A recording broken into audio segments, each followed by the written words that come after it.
August 16th, 2019, Friday of the 19th week in Ordinary Time. A reading from the book of Joshua.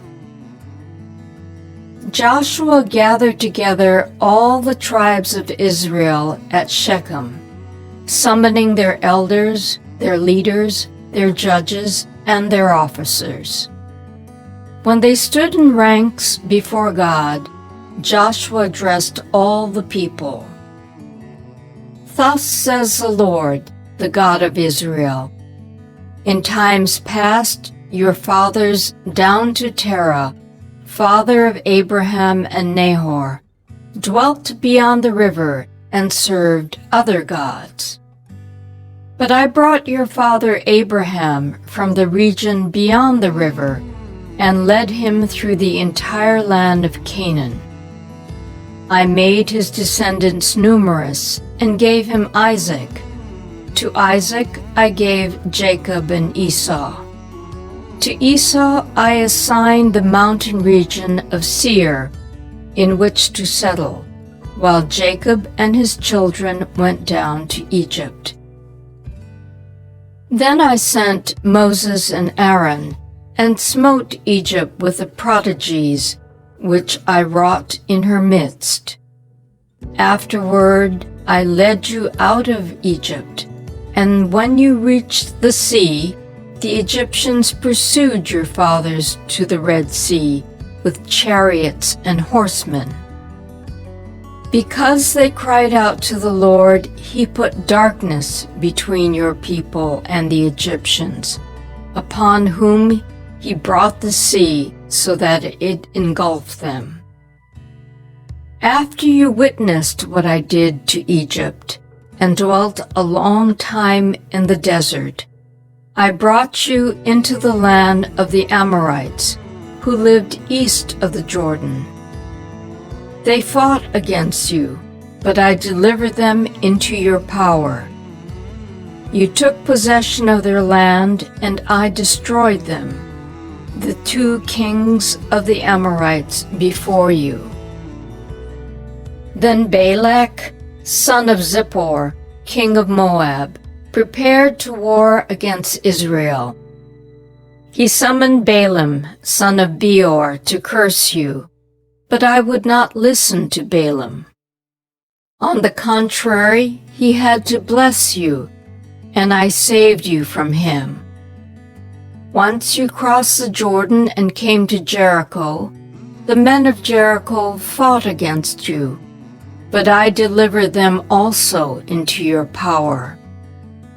And I sent the hornets ahead of you that drove them, the Amorites, Perizzites, Canaanites, Hittites, Girgashites, Hivites, and Jebusites, out of your way.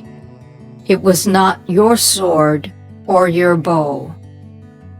I gave you a land that you had not tilled, and cities that you had not built to dwell in. You have eaten of vineyards and olive groves which you did not plant. The word of the Lord. The responsorial psalm. The response is, His mercy endures forever. Give thanks to the Lord, for He is good, for His mercy endures forever. Give thanks to the God of gods, for His mercy endures forever. Give thanks to the Lord of lords, for His mercy endures forever. His mercy endures forever. Who led His people through the wilderness, for His mercy endures forever. Who smote great kings, for His mercy endures forever. And slew powerful kings, for His mercy endures forever. His mercy endures forever. And made their land a heritage, for His mercy endures forever. The heritage of Israel His servant, for His mercy endures forever. And freed us from our foes, for His mercy endures forever.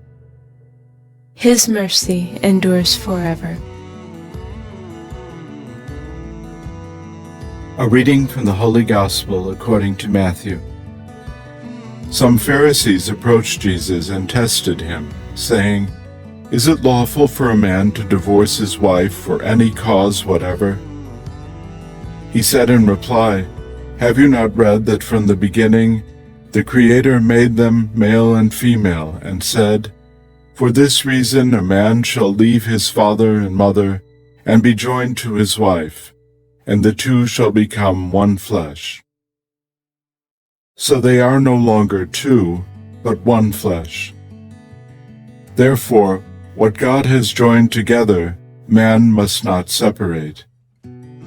They said to him, "Then why did Moses command that the man give the woman a bill of divorce and dismiss her?" He said to them, "Because of the hardness of your hearts, Moses allowed you to divorce your wives. But from the beginning it was not so. I say to you, whoever divorces his wife unless the marriage is unlawful, and marries another, commits adultery." His disciples said to him, "If that is the case of a man with his wife, it is better not to marry." He answered, "Not all can accept this word, but only those to whom that is granted. Some are incapable of marriage because they were born so. Some because they were made so by others.